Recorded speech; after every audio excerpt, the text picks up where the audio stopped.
Welcome, dear friend, to the Moonmind Temple, a quiet haven for your weary soul. Imagine you are seated with me beneath a soft, moonlit sky, a warm cup of tea cradled in your hands, as we share stories to soothe the spirit. If it feels right, please share where you are listening from in the comments below. Are you curled up in a cozy bedroom in London? Or perhaps lying under the stars in California? Wherever you are, you belong here. You have found your way to this place because something deep inside you is tired. Tired of the endless thoughts that circle like restless birds who refuse to land. Tired of replaying conversations from the day or rehearsing worries about tomorrow. Tired of carrying the invisible weight of a mind that never seems to rest, even when your body desperately wants to. Tonight, we are here to let peace cradle you like a gentle tide. There is no effort needed here, no knowledge required. This is your sanctuary now. Find a soft place to rest. Grab a cozy blanket and let yourself sink deeper. For the next 3 hours, nothing else needs your attention. The Buddha once said, "Peace comes from within, do not seek it without." These words remind us that overthinking is just a cloud passing through your mind. But for centuries, Zen masters have known a secret our modern world has forgotten. Peace isn't something you achieve after you fix your life or solve all your problems. Peace is what remains when you stop chasing it. It's what has always been here, beneath the chatter, waiting patiently like moonlight behind the clouds. The stories I'll share tonight are medicine for the modern soul. Each one is a cup of tea shared between us. Each teaching, a moment to pause and breathe. They are here to show your heart how to release what it has been carrying and to remind you of a beautiful truth. You are already whole. You are already enough. You don't need to become anyone else to deserve rest. Let's try something simple now. Take a slow breath in. Feel the air fill your chest. Then let it go. Notice how your body softens. How your thoughts slow, even just a little. This is where healing begins. Not in enforcing, but in a gentle surrender to what is already here. Are you ready to let the noise fade and your soul be soothed? If it feels right, whisper to yourself, "I am here," and know that here is enough. You are not the clouds passing through your sky. Dear friend, you are the sky itself. Vast, still, and untouched. Story 1. The Pebble of Presence. Let's settle into our first story. Dear friend, one that feels like a quiet walk together through a misty valley. Long ago, a traveler named Kale wandered a winding path through a forest. His satchel was heavy with maps and plans. But his mind was heavier still, filled with questions about where he was going, whether he had chosen the right road, and what lay ahead. His thoughts spun like leaves caught in a restless wind, never landing, never still. Does that sound familiar? A mind that wanders, unable to rest where you are. Kale's feet carried him forward, but his heart felt lost. He passed trees blooming with spring flowers and streams that sang softly. But he saw none of it. His eyes were fixed on the horizon, his mind on a destination he couldn't name. So lost was he in his mental maze that he almost walked directly into an old monk sitting quietly beside the path. The monk was so still she seemed part of the landscape itself. Like a boulder that had learned to breathe. Kale stumbled, apologizing. "Forgive me," he said, "my mind was elsewhere." The monk smiled gently. "Your mind was elsewhere," she said softly, "but where were your feet?" The question stopped Kale completely. "My feet? They were here, I suppose. On the path." "Ah," the monk nodded. "So part of you never left at all? Tell me, while your thoughts were visiting yesterday's arguments and next week's worries, did your feet stumble? Did they lose their way?" "No," Kale replied slowly, a new understanding dawning. The monk gestured to a flat stone beside her. "Sit with me. Your thoughts are like a stream. They will flow. The suffering comes not from their movement but from your belief that you must go with them." She picked up a single pebble from the ground. "Hold this," she said, "and tell me what you feel." Kale felt its cool weight, its smooth edges. For a moment, his thoughts paused, anchored to the pebble's quiet presence. "Now," the monk whispered, "let your mind rest here. Not on the path ahead or behind. But soon."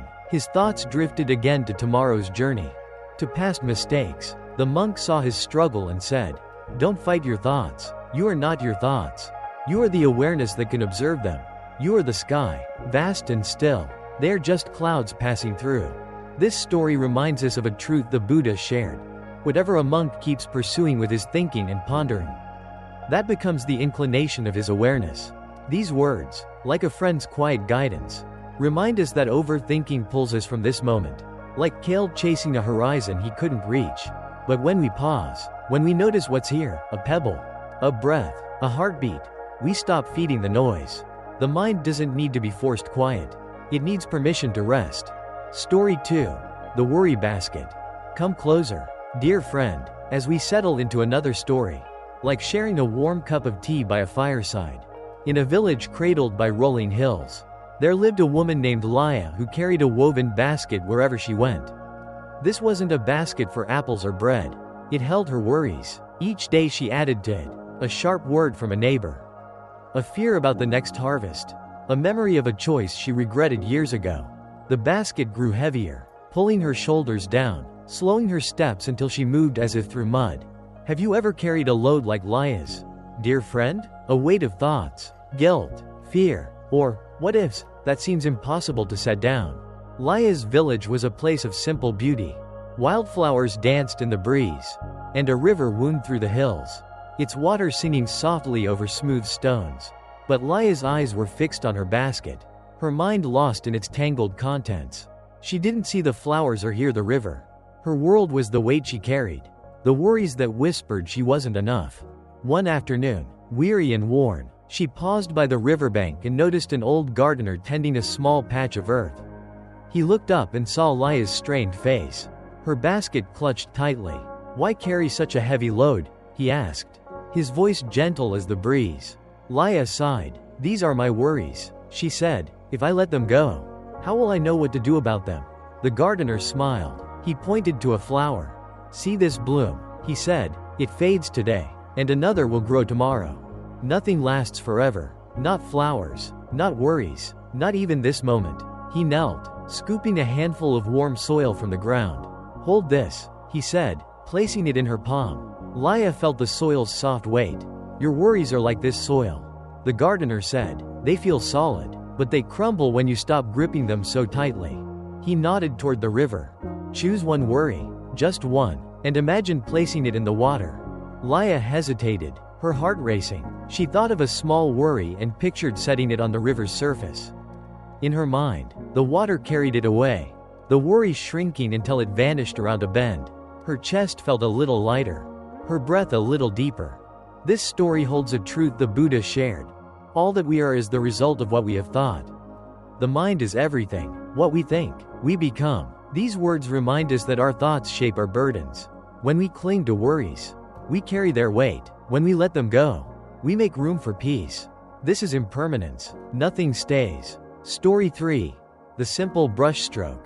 Come closer, dear friend, as we settle into another story, like sharing a warm cup of tea by a fireside. In a village nestled beneath the gentle curve of a mountain, there lived a painter named Soren who dreamed of crafting a masterpiece. His small studio brimmed with tools, but his mind was never still. Before he touched a brush, he'd plan every stroke, imagining sweeping landscapes or intricate patterns. Hours slipped by, but his canvases remained empty. His thoughts knotted with the need for perfection. Does this echo something in you? A mind so busy planning, worrying, or chasing what's next that it forgets to rest in what's now. Soren's village pulsed with quiet beauty. Children ran through dusty lanes, their laughter mingling with the rustle of leaves. A stream wound through the village, its water catching the light like scattered coins. But Soren rarely noticed these things. His eyes were fixed on the idea of a perfect painting, his heart heavy with the fear of falling short. One morning, exhausted by his own thoughts, he wandered to a temple at the village's edge. There he saw an old monk sweeping the path, her broom moving with a rhythm so steady it seemed to hum. "Why sweep so carefully?" he asked. "The wind will scatter more leaves by dusk." The monk paused, her eyes bright with a knowing calm. "Each sweep is its own moment," she said. "I don't sweep for tomorrow's leaves. I sweep for this path, this now." Soren shook his head. "But I want my painting to be perfect," he said. "I think of every detail, yet I can't even start." The monk set her broom aside and handed him a single brush and a small bowl of ink. "Make one stroke," she said, "just one, as if it's all you'll ever paint." Soren's hand trembled, his thoughts swirling. What if the stroke was too bold, too faint, too wrong? The monk saw his hesitation. Don't paint the mountain or the sky, she said. Paint this moment with a beginner's mind, fresh, open, free of plans. Soren took a breath and drew a single line across the paper.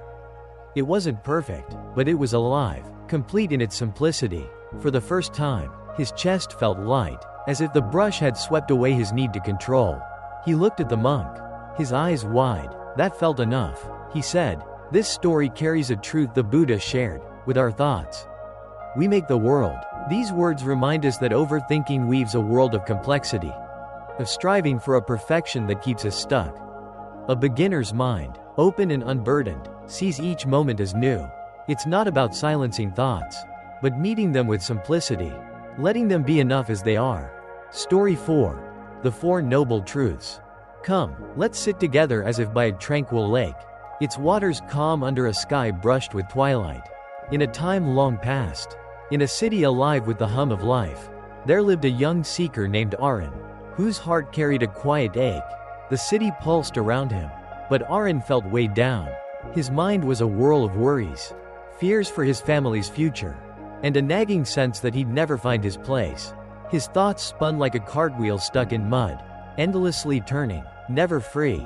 Does that stir something in you? A heart heavy with questions, searching for peace amidst the noise. Aaron's city was a tapestry of simple wonders, children darting through alleys, old women weaving baskets, a river reflecting passing clouds. But Aaron's eyes were clouded. He saw only his struggles, his mind tangled in why life felt so heavy.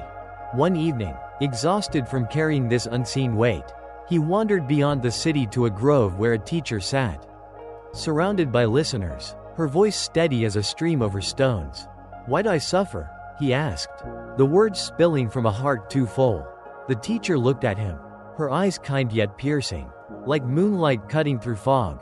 "Suffering is a truth we all share," she said, "but there is a path to freedom, a way to lay down your burden." Aaron sat, his breath catching as the teacher began to share the Four Noble Truths, the Buddha's map through the heart's pain.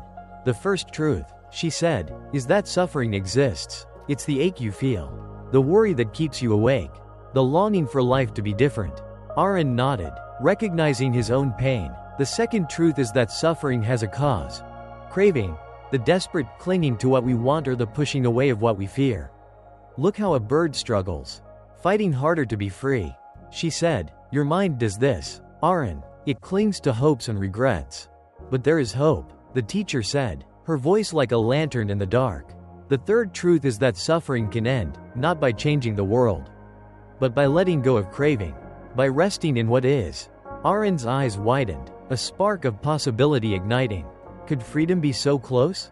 "The fourth truth," she said, "is the path to freedom, a way of living with mindfulness, kindness, and wisdom." She picked up a small stone and placed it in Aaron's hand. "Feel this," she said. "This is mindfulness. Rest in this moment, not in what was or what might be." Aaron felt his heart settle as if the stone anchored him to the earth. The weight of his worries didn't vanish, but it felt less heavy. "Can it be that simple?" he asked, his voice barely a whisper. The teacher smiled. "The path is simple, Aaron, but it asks for practice. One breath, one step, one moment at a time." Story 5. The Gift of Presence. Imagine resting on a gentle hill, the evening breeze cool, a sky above shimmering with countless stars. In a village nestled among rolling fields and ancient pines, a woman named Arya lived with a heart that had forgotten how to notice beauty. Life had grown heavy with routine, the same tasks each day, the same worries each night. Her days blended together like watercolors in rain. Have you ever felt this way? Present in body but absent in spirit, going through the motions while your soul yearns for something more? Arya's village was alive with quiet wonders that she had stopped seeing: children painting with chalk, old men playing chess, women hanging saris to dry. But Arya walked past it all with eyes glazed by habit, her mind elsewhere, her heart closed to the small miracles that surrounded her daily. She had become a stranger to wonder, a tourist in her own life. One evening, feeling particularly empty, Arya wandered to the village's edge, where an ancient banyan tree spread its generous arms. There she discovered an old man in meditation, his face serene as still water. Around him he had arranged dozens of small, ordinary objects: a smooth stone, a feather, a piece of colored glass. Each item seemed to glow in the twilight. "What are these?" Arya asked. Her curiosity stirred for the first time in months. The old man opened his eyes and she saw in them a depth of contentment that made her chest ache with longing. "These," he said simply, "are today's gifts." Arya looked more closely. "But they're just ordinary things," she said. The old man smiled, picking up the smooth stone. "This morning," he said, "this stone was warmed by the first ray of sunlight. A child skipped it across the water 3 times before it settled on the bank." Arya listened, mesmerized as the old man revealed the hidden stories within each seemingly ordinary object. "I collect one gift each day," he explained, "not things to keep, but moments to remember. Each evening, I arrange them here and give thanks for what the day offered." This practice carried the wisdom of the Buddha's teaching. "If you knew what I know about the power of giving and gratitude, you would not let a single meal pass without expressing your thankfulness." These words remind us that gratitude transforms ordinary moments into sacred encounters. Arya's emptiness came not from lacking beautiful experiences, but from rushing past them without recognition. Gratitude isn't about finding perfect moments to appreciate. It's about appreciating the perfect presence within imperfect moments. Summary and reflection. You have traveled to the very core of being tonight. Dear friend, the need to chase anything has dissolved like morning mist. No more pursuing the perfect version of yourself. No more running from what you fear to face. The chase has ended, not because you caught what you were seeking, but because you discovered you were never separate from it. The pebble of presence. Your worries are just thoughts passing like clouds. You are the sky, vast, still, and untouched. Find an anchor in the present moment, your breath, the feel of a blanket, and remember you don't have to follow every thought. The worry basket. Your mind loves to collect and carry burdens. But worries, like soil, crumble when you stop gripping them so tightly. Practice letting go, one stone at a time, and make room for peace. The simple brushstroke. The mind loves to complicate and strive for perfection. But peace arises when you meet the moment with a beginner's mind, fresh, open, and free of plans. The 4 noble truths. Your suffering is real, but it is caused by clinging and craving, not by life itself. The path to freedom is here, in this very moment, with every breath you take. The gift of presence. Your life is filled with small, hidden wonders. Gratitude is the way to see them. It teaches you to stop rushing and start receiving the gifts each day offers. Let this understanding settle into your bones like moonlight on still water. You don't need to be more than you are to find freedom. You don't need to fix everything to find peace. Just see, let go, and walk. One step, one truth, one moment at a time.